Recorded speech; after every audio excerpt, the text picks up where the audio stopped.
Hi there everyone. We're taking a look at 5 spiritual dangers, and today, our final video, we're going to take a look at the subject of pornography.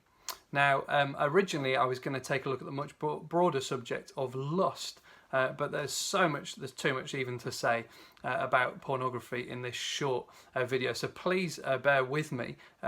This is a very short response and exploration of this whole subject and this thing that many people struggle with. But I thought it would be good for us to talk about this, especially at the moment in the lockdown situation. People are online more and more, and that is both a good thing and sometimes a bad thing. Pornography is something that people struggle with, male, female, young and old. It's a big problem in our society. And the trouble with this is that we get hooked. Now, I'm not going to go into, and you may disagree or agree with me on the morality of pornography and all the rest of it. There are so many things that we could talk about. But what we find, the experience that people have with pornography is that people get hooked.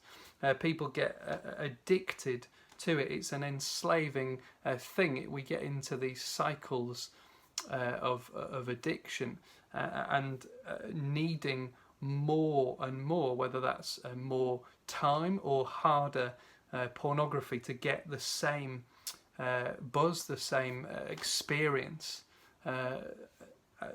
There are two things that can help us with this whole battle and struggle with pornography.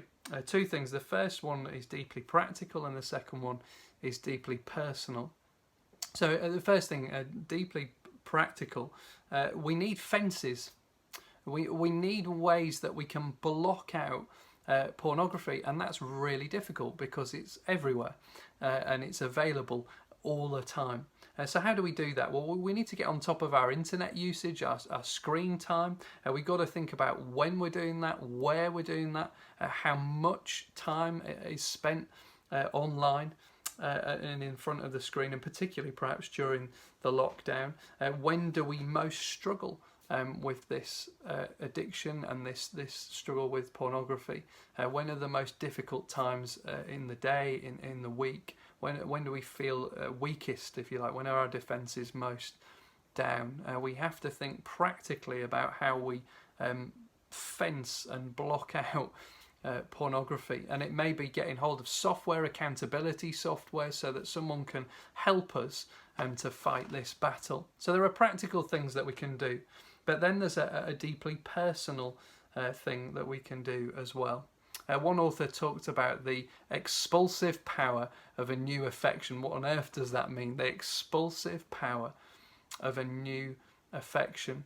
Well, it's a recognition that in order to get rid of this other thing, in this case pornography, lust, those struggles, we need something that will take hold of our hearts and our affections and push that to the side. We need something to replace it completely. We need something that's going to take over.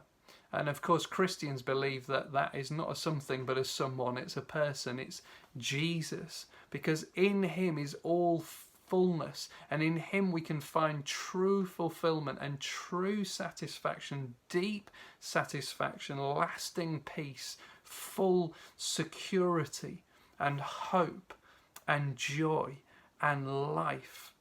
And it says he takes over more and more, that things like porn get pushed to one side.